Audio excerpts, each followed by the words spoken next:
on va enchaîner avec la séance de vaccinologie. On va enchaîner avec la séance de vaccinologie. Et il sera animé par notre éminent orateur et expert en vaccinologie. Il va nous parler de la problématique des rappels en vaccination, surtout en cette période de Covid.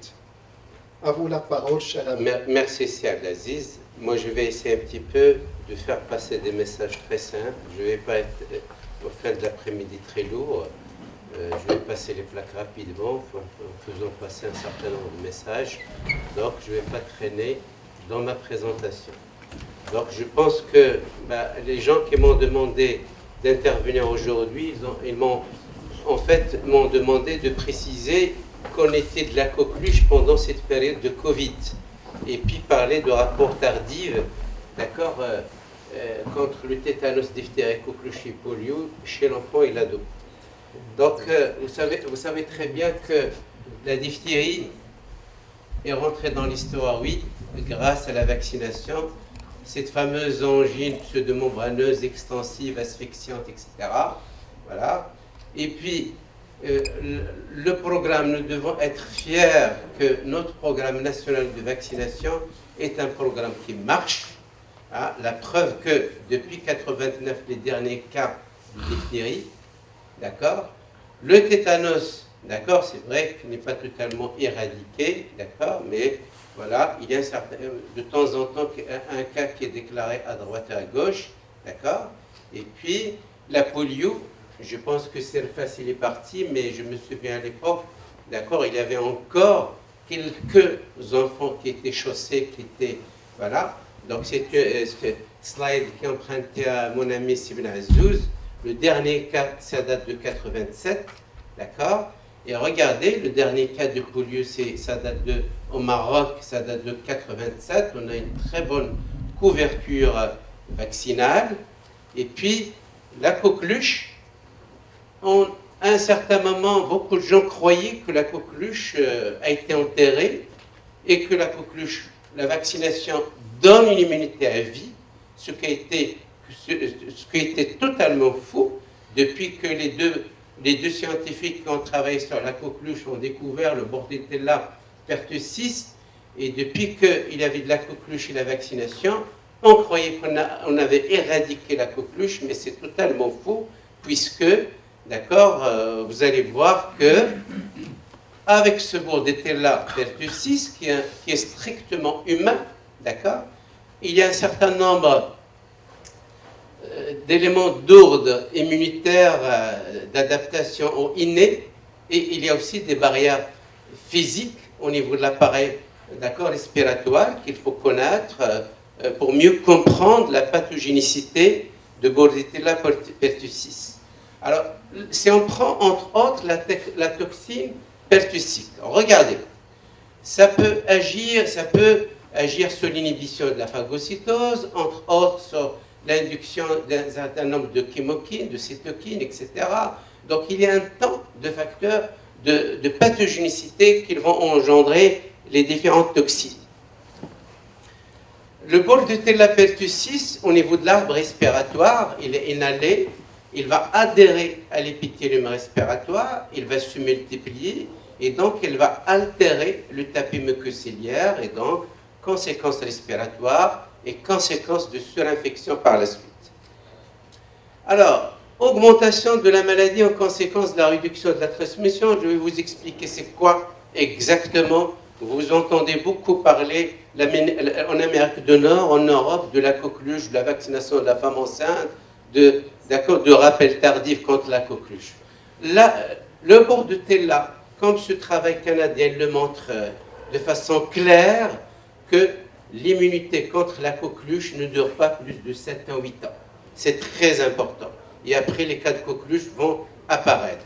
Et on a bien montré dans ce joli travail de l'ancêtre des maladies infectieuses que lorsque la coqueluche circule bien, les enfants vont faire des coqueluches bénignes. Lorsque le coqueluche va circuler plus rarement et de façon bizarre, les gens, lorsque les bébés attrapent la coqueluche, ils vont faire une coqueluche sévère. Ça, c'est classique. Et donc, il y a une modification de mode de contamination Et avec l'âge, l'adulte n'est plus protégé et le petit nourrisson, lorsqu'il n'est pas vacciné ou incomplètement vacciné, il risque beaucoup de choses. Regardez, dans la primo-vaccination, lorsqu'il est administré correctement, c'est bon. Lorsqu'on administre le premier rappel et le deuxième rappel, c'est bon. Mais faites attention, il y a une perte progressive de l'immunité vaccinale, d'accord? Et les parents, les adultes, par l'intermédiaire d'un tout qui traîne, qui ne fait pas sa preuve, d'accord? Les adultes peuvent disséminer le Bordetella pertussis et contaminer les bébés qui ne sont pas vaccinés ou qui sont incomplètement vaccinés. Voilà, donc finalement, les adultes vont faire des coqueluches atypiques, souvent de forme de toux chronique qui traîne, qui ne fait pas sa preuve, et les bébés vont faire des présentations cliniques typiques, parfois sévères, avec le risque de complications et le risque de décès par les apnées, d'accord, etc. Voilà. Alors, pourquoi on commence à parler beaucoup de coqueluches ces dernières années? D'accord? Il y a longtemps, on ne parlait plus de coqueluches.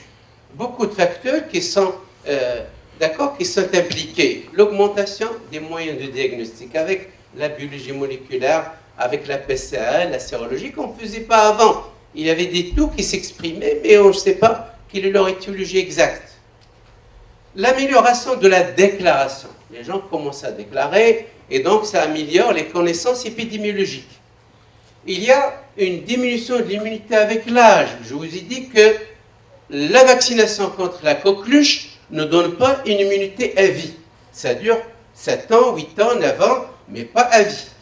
Modification, il y a des variants génétiques, peut-être, on a émis l'hypothèse que ça diminue un petit peu l'efficacité des vaccins actuels. Et puis, la production post-vaccinale est diminuée de ce qu'on appelle des cellules T helper folliculaires. Donc, l'effet mémoire va diminuer avec le temps. Et enfin, la couverture vaccinale qui reste, lorsqu'il est insuffisante, d'accord, ça va exposer à la survenue de la coqueluche par la suite. Donc voilà, un certain nombre de facteurs qui sont impliqués, d'accord, qui peuvent expliquer l'augmentation, d'accord, de la coqueluche ces dernières années. Alors, coqueluche, ça, il faut savoir une chose, que c'est une maladie cyclique. Regardez comment ça évolue, sous forme de cycle. Que ce soit avec le vaccin entier, grand-père, le toujours Ada, ou là, d'accord, ou là, le vaccin, ou là, avec germe entier, d'accord, entier ou pas entier, d'accord, acellulaire ou entier. Toujours que ce soit les deux modèles qu'on a donnés de France et d'Angleterre, regardez, c'est une évolution cyclique. Je vous explique. La coqueluche va évoluer sous forme cyclique. Toutes les 4 ans, 5 ans, il y aura des petites recrudescences. D'accord? Lorsqu'on ne donne pas de vaccin, tous les 3 à 5 ans. Lorsqu'il y a un vaccin, soit c'est un vaccin efficace et le cycle est ralenti, mais pas d'amplitude, donc l'infection n'est pas bloquée. Soit le cycle n'est pas ralenti, seulement l'amplitude, d'accord? D'accord? Là, ça bloque l'infection, mais là, il ne bloque pas l'infection. Ça dépend de quel vaccin. Vous savez, sur le marché mondial, il y a plusieurs vaccins, d'accord? Et vous pouvez rentrer au niveau du site de l'OMS. Chaque fois que vous avez un lot, vous pouvez aller sur le site de l'OMS et savoir où il est fabriqué ce vaccin. Est-ce qu'il est fabriqué à l'Institut Pasteur? Est-ce qu'il est fabriqué en Inde? Et vous pouvez faire une traçabilité des vaccins en fonction de l'eau, d'accord, au niveau du site de l'OMS. Alors, un peu d'épidémiologie mondiale. Regardez, maintenant la coqueluche, ça atteint essentiellement les bébés moins d'1 an. D'accord? Et un travail italien 2021, regardez le nombre d'hospitalisations qui ne s'arrêtent pas. Et essentiellement, les Italiens, ils trouvent que, essentiellement, les moins de 3 mois. D'accord? Donc, l'adulte est atteint, mais aussi les bébés qui sont, d'accord, qui peuvent faire de la coqueluche. Et lorsqu'ils font de la coqueluche, ça va être une maladie grave, une maladie redoutable. D'accord?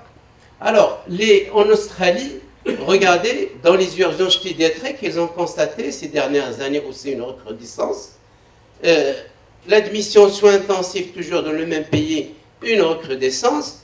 Et voilà, et on va entrer en Afrique. En Afrique, le continent africain est le continent le plus touché, d'accord, en matière de morbimortalité par la coqueluche. Regardez, il y a plus de décès. Ici, alors, pourquoi la coqueluche en Afrique est un vrai problème de santé? Pourquoi? Parce qu'il atteint essentiellement les jeunes nourrissants, parce qu'il y a des problèmes de surveillance, d'accord? Les déclarations épidémiologiques ne marchent pas très bien, d'accord? Et puis, il n'y a pas une vraie sensibilisation de la population. Et enfin, la biologie moléculaire, les sérologies, tout ça ne sont pas développées. Et donc, c'est une pathologie qui est méconnue, qui est négligée et qui est sous-estimée. Alors, la vaccination, ça existe. La majorité des pays essaient d'appliquer le schéma de l'OMS avec au moins 3 doses dans la primo-vaccination. Et vous allez constater que, par exemple, à Marrakech, dans le service où je travaille, nous avons bien montré que la coqueluche est devenue une affaire de famille. C'est-à-dire, le contaminateur, on va le trouver essentiellement pas trop loin. C'est au niveau des parents, dans les 3 quarts des cas, ou dans la fratrie. D'accord? Et là, bon, j'ai pas assez de temps, je ne vais pas essayer très lourd, vous surcharger l'esprit avec un certain nombre de données. Je vous renvoie une donnée, un travail de Casablanca, 2 travaux qui ont bien montré que la coqueluche est une vraie problématique de santé chez nous, et c'est-à-dire que ce n'est pas de la théorie, c'est pas la coqueluche, ça existe, tout simplement fait par le diagnostic, parce qu'on n'y pense pas, et on ne cherche pas à confirmer et à orienter correctement vers les centres qui font la confirmation. D'accord? Donc je passe sur ce travail de Casablanca. Ça, c'est l'équipe de Madame Drey avec César Ouali et tout ça. Donc ils ont bien montré qu'avec la PCR, la sérologie, d'accord, que la coqueluche existe. À Marrakech, avec Oustad Nabila Soraï, qu'il a publié avec le service où je travaille, un joli papier où il a bien montré aussi sur un certain nombre d'enfants que ce sont essentiellement les bébés moins de 3 mois non vaccinés qui vont faire la coqueluche. Et là, le travail était fait avec la PCR filmarée. Alors, le diagnostic de la coqueluche, c'est pas pour mes collègues pédiatres à 7 heures du soir d'un samedi que je vais vous faire apprendre le diagnostic de la coqueluche. Je m'excuse. Mais tout simplement, c'est juste pour vous dire, vous rappelez qu'il y a une phase catarrhale pour la coqueluche, il y a une phase paroxystique, et puis il y a une période de convalescence. Ça démarre la phase catarrhale par une toux atypique, une rhinorrhée, la phase paroxystique par de la cyanose, la classique hyperlymphocytose, et rappelez-vous que c'est une toux émétisante, classiquement, chez le jeune bébé, d'accord? Et puis, si pendant la phase catarrhale et paroxystique, c'est essentiellement la PCR, la culture va garder son intérêt, c'est pour un intérêt épidémiologique. Exactement, c'est Hassan. C'est corona. Ah? Ça, c'est corona. Tu sais, c'est chauffe. D'abord, أكثر العلماء في هذا الوقت عندنا في المغرب les maladies infectieuses, les bases des maladies infectieuses معروفين. سمعتي? Voilà, c'est important. Donc, et puis la sérologie, c'est après. D'accord? Et je pense que nous, à Marrakech, avec Oustad Nabila Soraï, il y a la PCR, on fait de la PCR. Et aussi à Casa, il y a aussi de la sérologie, un César Ouali, et de la PCR aussi. Alors, voilà. Donc, si vous voulez confirmer une coqueluche au début, c'est la PCR, d'accord? Après, c'est la sérologie. La co-infection, nous sommes en plein hiver, ces dernières années, c'est un peu l'épidémiologie est mal maîtrisée avec le Covid. Je vais vous parler à la fin de la notion de dette immunologique, mais là, la co-infection de la bronchiolite avec Bordetella pertussis, d'accord, c'est un travail turc 2018, mais là, dans le service où je travaille, nous avons maintenant de la bronchiolite virale, et puis parfois il y a de la co-infection. Là, les gens se posent la question, est-ce qu'il y aura de la co-infection avec le Covid? Il n'y a pas beaucoup de travaux, j'ai trouvé celui-là, qui a montré sur une dizaine de personnes, c'est non significatif, qu'ils n'ont pas trouvé de co-infection. Alors, à travers le monde, regardez en bleu, le vaccin entier, c'est l'Amérique latine, c'est l'Afrique sauf la Libye reste malgré la guerre, elle reste quand même riche, et l'Afrique du Sud. Mais le reste, mais sinon, la cellulaire est partout. Et là, je passe rapidement, je ne vais pas vous compliquer la vie, que dans la primo-vaccination, dans les rappels, et lorsqu'on fait vraiment une coqueluche, la meilleure des choses, réponse immunologique de corps, bien sûr, lorsque vous faites là, une coqueluche authentique. Bien sûr, c'est là où la réponse immunologique, je passe sur la notion de polarisation, c'est pas intéressant d'en parler 7 heures du soir d'un samedi, d'accord, et opposé, mais surtout, comme je l'ai dit avec le travail canadien et d'autres travaux, notez bien que la coqueluche, c'est la vaccination contre la coqueluche. Et j'insiste sur ce message, et je le répète, c'est que après 6 ans, 8 ans, 9 ans, 10 ans, l'efficacité du vaccin s'estompe. Et donc, il est nécessaire, d'accord, de rediscuter les rappels dans notre schéma vaccinal. D'accord? Ça, on n'invente pas la roue. Il y a plusieurs travaux à travers le monde qui ont instauré un rappel tardif vers 10 ans, 11 ans, 12 ans. Peut-être que notre programme national de vaccination continue à faire beaucoup de progrès. Et l'HPV, il va être introduit le mois de janvier. Je pense que c'est tout à fait normal qu'on ne peut pas introduire en plein épidémie un nouveau vaccin, parce que sinon, d'accord, ça va être, c'est pas évident, surtout un vaccin comme l'HPV, comme des consentements. Vous savez, lorsqu'on ramène un bébé au cabinet pour les vaccins des premiers mois, ou là dans le centre de santé, les parents, ils ont donné leur consentement de principe. Mais les ados, c'est différent. D'accord? Ça touche tous un problème. Ça se pose même pour l'OMS. Il y a un joli papier que vous pouvez télécharger sur le consentement des ados qu'a fait l'OMS. Magnifique à lire. Ça va vous aider et vous donner quelques canaux de communication avec les parents. Et donc, regardez, différents travaux italiens, américains, partout, qui montrent, une fois qu'on s'éloigne, d'accord, de la période vaccinale, que les cas de coqueluche commencent à apparaître. Je pense sur petite fièvre, quelques céphalées, myalgie, etc. D'accord? Mais parfois, ça peut donner un peu des réactions un petit peu, des érythèmes un peu plus étendus au point d'injection, mais ça régresse, il n'y a pas de souci. Alors, les choses pratiques, c'est quoi? J'espère que vous tenez, 10 minutes. Je réponds. Pour respecter les collègues. D'accord? Désolé, voilà. Alors, 2 types de vaccins contre la coqueluche au Maroc. Santé libérale, les collègues utilisent un vaccin acellulaire.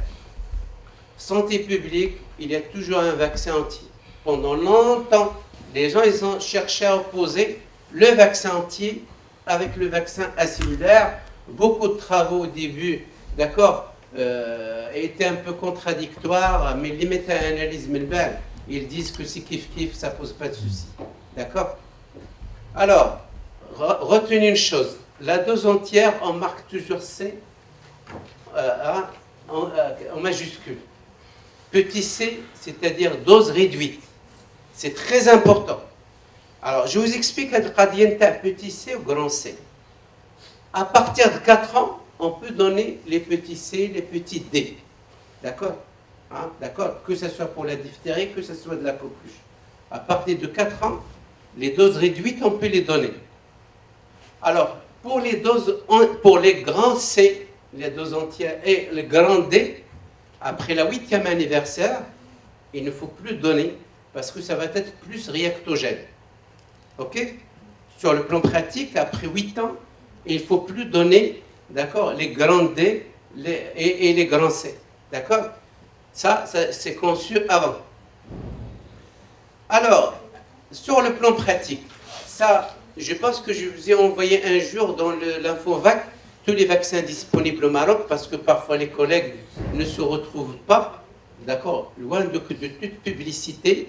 Les collègues, tout simplement, j'ai remarqué qu'ils m'envoient des questions, achète le vaccin qui est commercialisé et où il y a ça et ça et ça, de façon très transparente, éthique, claire.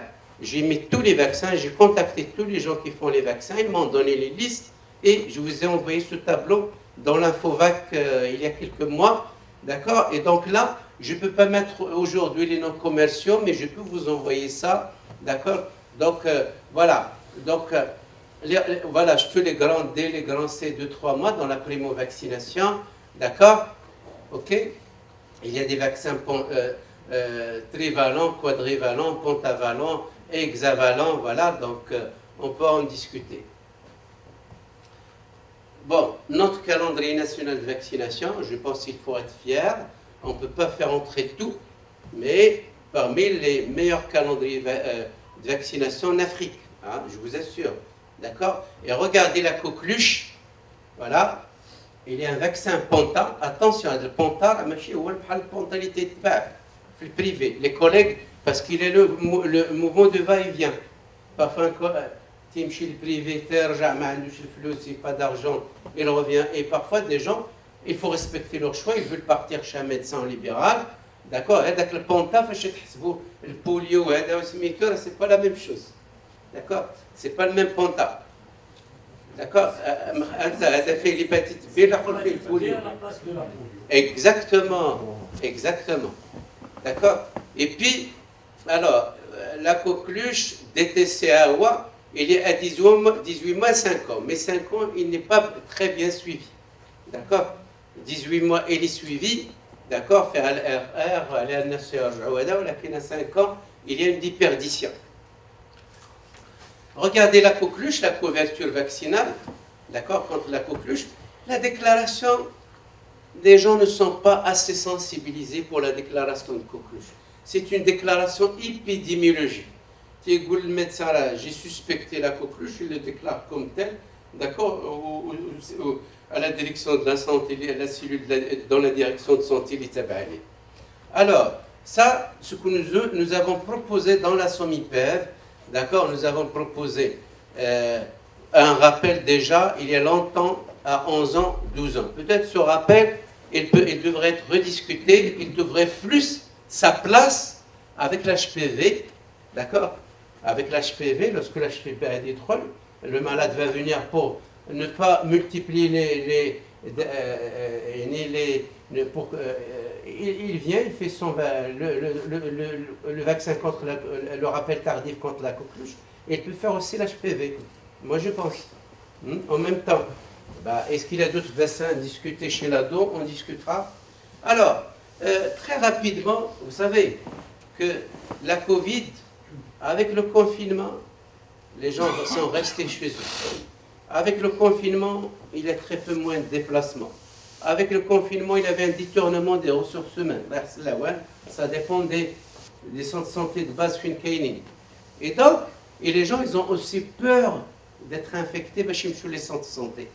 Et au début, vous savez, la rougeole, le corona, le risque, 1,4 à 3,8. Alors que la rougeole, regardez, c'est un ordre de comparaison. Voilà, chauffe la coqueluche, 15 à 17. Donc, il faut que les gens continuent leur vaccination. Et heureusement que nous nous sommes rattrapés très rapidement. Vous avez vu que les collègues, on s'est téléphoné, on avait discuté avec un certain nombre de collègues. Et donc,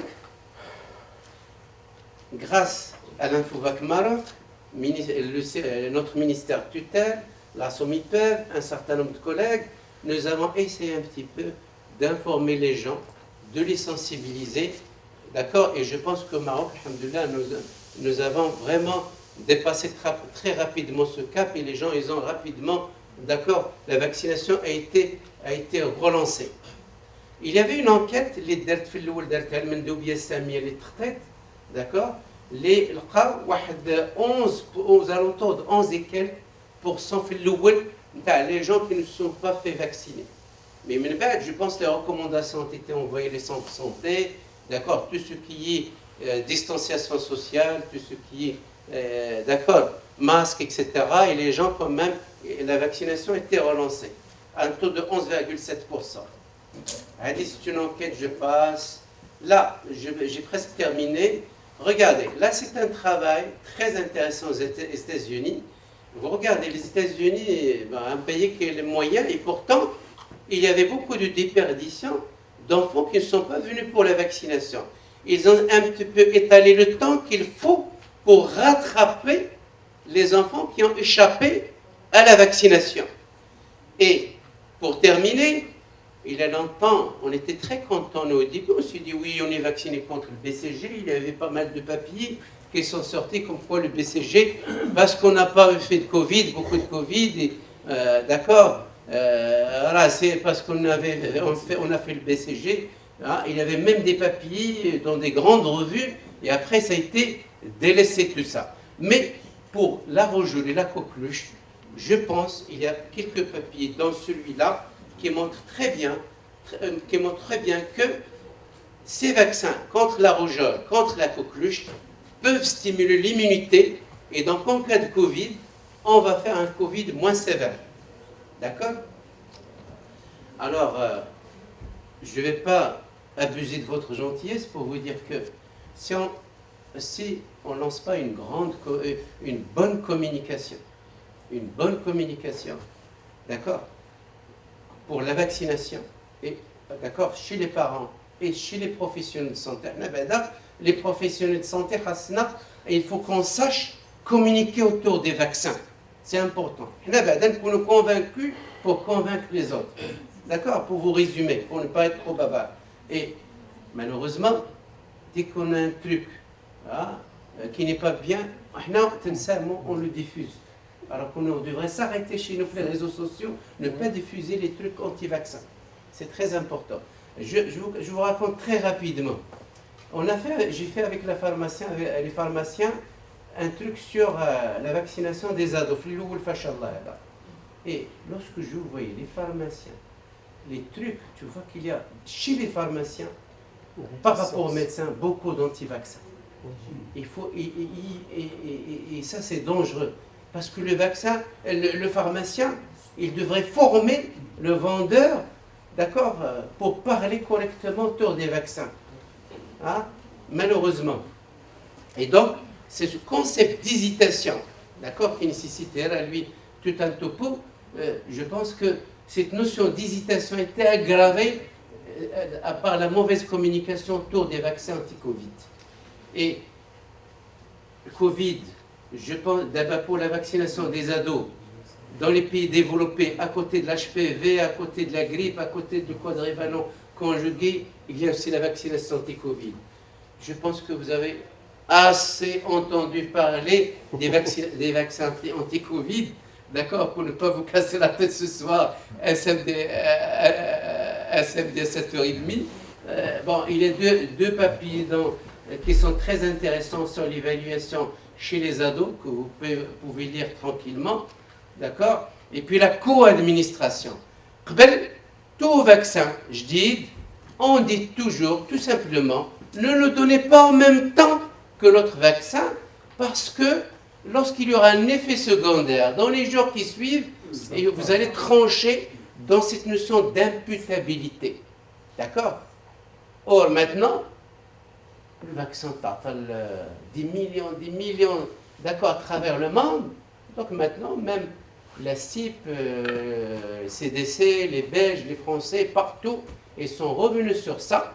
Ou d'abord, le vaccin de la grippe, les gens de la Sanofi, pasteur.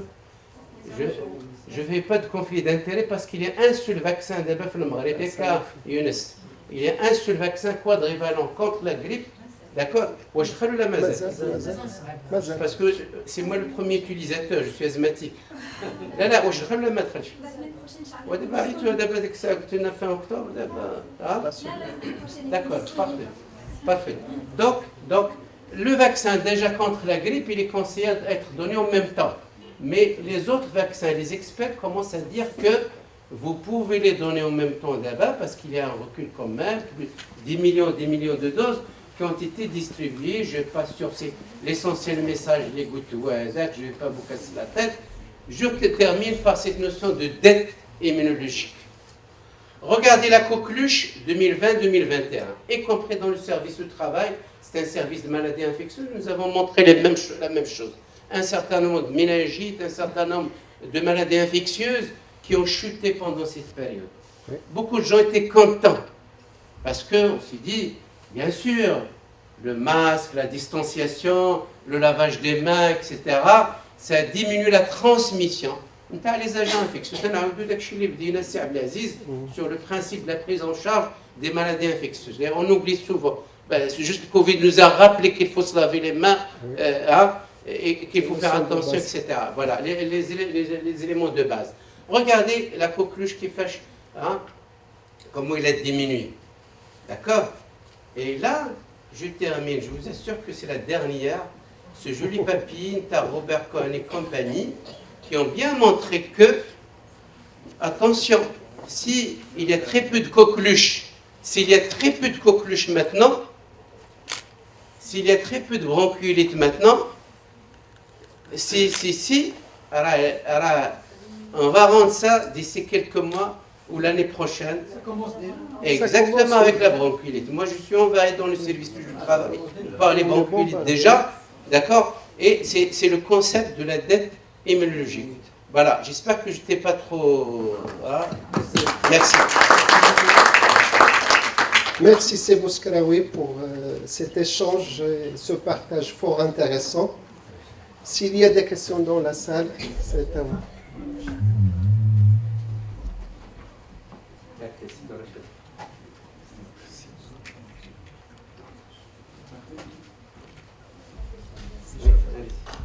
Rappel. Certificat de rappel obligatoire. Et ça a coïncidé avec certains enfants malades ou des adolescents qui ont eu le vaccin. Donc, le Covid. Le Covid. Ouais. Et on était perdus pour... malheureusement... Est-ce que faire le rappel, est-ce qu'il faut retarder? Ouais. Merci, Sedoracha. C'est une question pratique. Je pense que la primo-vaccination pour le Covid, on met les deux. Une primo-vaccination toujours, la primo-vaccination coqueluche, diphtérie, tétanos, 3 doses d'un mois d'espace. Covid, minimum, ça le vaccin, il y a un certain les jours d'effet, mais le rappel, il est là pour booster. D'accord? TJ, minimum 4 mois. En moyenne, c'est 5-6 mois. Et donc, le règle de rappel, c'est pour relancer l'immunité après 4-5 mois. C'est ça le principe, sauf pour la rougeole. La rougeole, 9 mois ou 6 mois, ça reste toujours une deuxième dose vaccinale. Et donc, pour te répondre, ce sont les règles sanitaires des pays. Tu ne peux rien. Le Covid, c'est les gens conseillent 2 à 3 mois. D'accord? Quelle était les recommandations nationales de repartir d'un mois, mais normalement, c'est 2 à 3 mois. Le rappel de coqueluche. Ah, le rappel de coqueluche. Ah bah oui. Tu sais, ah bah oui, le Covid. Non. Ah, le rappel, il faut chauffer. Là, il faut que notre comité technique de vaccination, avec l'HPV, devrait faire entrer cette opportunité vaccinale de rappel tardif de la coqueluche. On allait démarrer au sein de SOMIPEV une étude multicentrique sur la coqueluche pour donner les données épidémiologiques d'Yel Bled Diana. Malheureusement, avec le Covid, c'était très difficile et c'est très difficile de faire ces travaux-là pour des agents de pathologie respiratoire parce que tout a été faussé avec le masque, avec un certain nombre de choses. Et donc, tu sais, les universités, à Marrakech, on les vaccine contre la grippe et on les vaccine contre l'hépatite B. Maintenant, 2019, l'hépatite B, la majorité sont vaccinés. D'accord? Mais les gens, ils te demandent que tu respectes leur calendrier et le rappel tardif. il faut que nos autorités, d'accord, doivent réfléchir à l'introduire. Ah oui. Non, mais ça Bah, veut le oui. faire en privé, c'est ça Ah. la question. Oh, oui. Parce qu'il vient le faire en privé et il vient de faire le Covid une Ça- semaine. Ça pose pas de souci, Ça pose pas de souci, Voilà, pas de ça, souci. c'est Non, ça. non, pas de 14 souci. jours, non? C'est là. Attends, Ah, wesh maladie, wesh Covid maladie Là, ou le vaccin. Juge. Pas de Les souci. deux, les deux. Pas de souci. Ce sont des vaccins inactivés. Il n'y a pas de souci. Tout à l'heure, vous avez parlé qu'il faut mettre du temps entre deux vaccins. C'était l'idée avant. Mais maintenant, avec le rappel du Covid et le vaccin anti-grippe, combien de temps on peut laisser? Parce que maintenant, bon, parce que je vois des adultes, donc je vois des gens qui ont fait le rappel du vaccin anti-Covid, et maintenant, il faut faire le vaccin anti-grippe. Combien de temps on peut? 2, 3, 4 semaines, combien? Attendez, le seul problème va se poser avec les vaccins vivants. D'accord? Soit les donner en même temps en 2 points différents, soit à un mois d'intervalle, en sachant même lorsqu'il y a l'urgence pour la fièvre jaune au brid safar ou hada, les contre-indications t'ébtlou. D'accord? Mais là, il n'y a pas de souci. Les gens peuvent te dire 1 semaine, 2 semaines ou là, mais tu peux le faire, il n'y a pas de souci. Quel vaccin on peut donner aux adolescents à petite idée? Mais je ne peux pas mettre le mot commercial.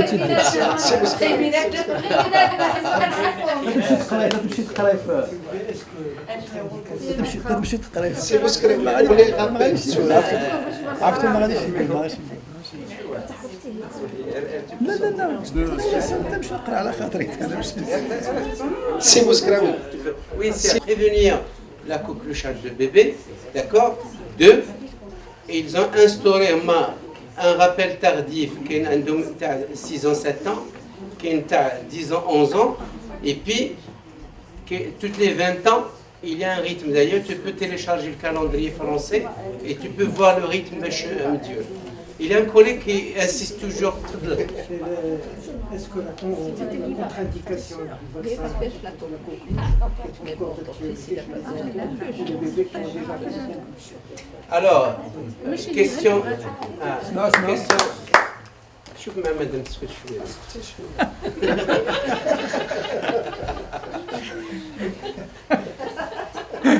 لا نبقى كامل.